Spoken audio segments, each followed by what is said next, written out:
Hi friends, it's Sarah with Ruffles and Rain Boots, and today we're sharing a Scandinavian no-sew gnome. I'm going to show a couple ways to make the arms using the same pattern, a couple ways to make the hat using the same pattern, so if you'd like to make them, boop, boop, stick around. As always, please like this so I know you're here crafting with me. And speaking of crafting, we actually have a new Facebook group. Join us over there. I'll put the link below.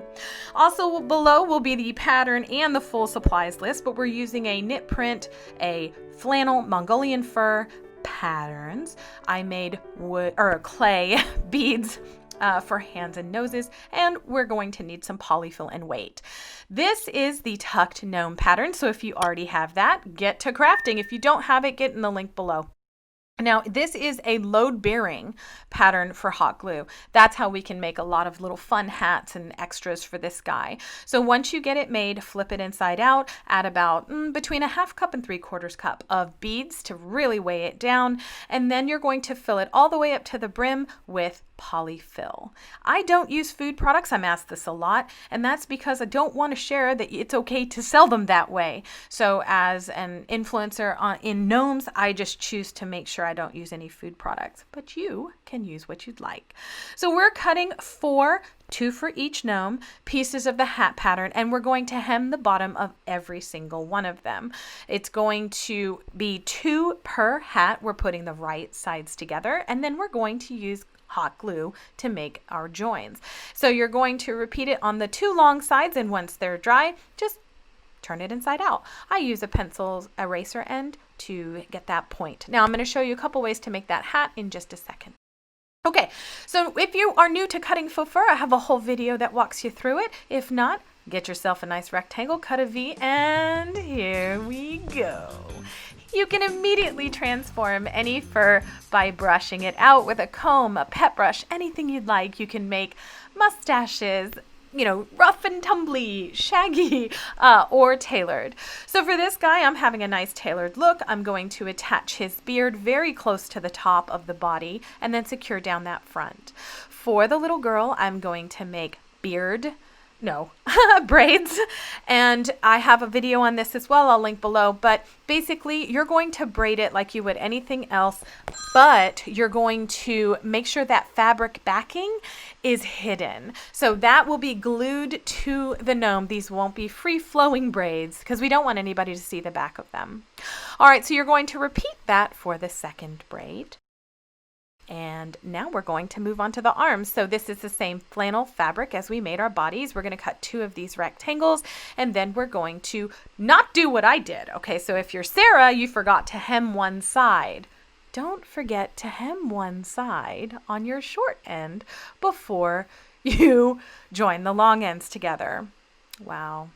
This is, it's hindsight 2020, so just don't make my mistake, because I'll show you how I had to do it. So the 2 ways to make the arms. The first way is just stuff it full of polyfill, glue them down, and you can even pose them with hot glue.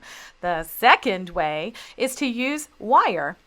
So I'm using this wire, bending one end so it doesn't poke anybody, and now you can see I am having to hem that with a pencil, some very hot glue. So we're just going to repeat this for all 4 arms so I can have them all bendy and posable and happy. But again, you don't have to do this. You can also use curlers, foam curlers for the arms if you have those on hand. So for this guy's hat, I'm going to add polyfill to the very top. Make sure you get it all the way in the top, roll it in between your hands, and you can stop there if you would like. Or if you're like me and you want to bend the top, you can take the leftover wire that you have. Be sure to curve one end at the very top so it doesn't poke through. And then I recommend, do as I say, not as I do. But this was my last piece of wire, and because we're on lockdown, I can't go get any more. So I recommend cutting wire long enough to fit into the body. But if you can't, simply secure it to the actual hat so it doesn't go anywhere. So I'm adding a little bit more adding a little bit more fill, and then I'm going to put these seams on the sides so that you don't see them. I'm going to bend the little tip of the hat and then slip it on his little body. So here is a tip. I'm asked this all the time. People have gnome noses that fall off. To keep your gnome nose on, you can do 2 things. 1, add a little E6000 with your hot glue, or you can split the fur all the way down to the fabric and glue the nose directly to the fur fabric. So here's a little tip I like, and that is to scrunch down the front of the hat. You can secure it both to the nose with a little hot glue and to each other, so secure those scrunches. But for the arms, you're going to make sure you secure them both to the hat and to the body. And at this time, you can also pull down the back of the hat and secure that down as well. Hello. See, I love them when they start to come together. We're just going to give him a nice tailored look by brushing in a mustache, and then we're going to add his little hands by adding a little hot glue and putting them right towards the end. All right. Hello. And we can set him aside because he's done. Okay, for the little gal, we are going to make sure we put a generous portion of hot glue onto these braids. Again, we don't want them to be seen, the backing, so that's why we're actually gluing them down to the body. So make sure they're all the way down. And then I'm putting them, by the way, a little front of center of each side center, I should say, so that you can see like this generous, luscious braid. And for her, we're going to glue that nose directly down to the body, and then we're going to scrunch the hat the same way we did the little guy. And as I mentioned, it's really good to add a little hot glue in those scrunches, because if you're shipping this or you're going to store it, they won't go away. Okay, so we're also going to do the same thing we did for the boy. The arms go to the hat and to the body, and then we'll make sure that hat is all the way around and secure it down with hot glue. After you add her hands on, guess what? You're done. So you can style them any way. You can have them holding something. Let me know what you think of these in the comments below. Thanks so much for being here. It really makes me smile. Please like and subscribe to Ruffles and Rainboots for more crafty fun.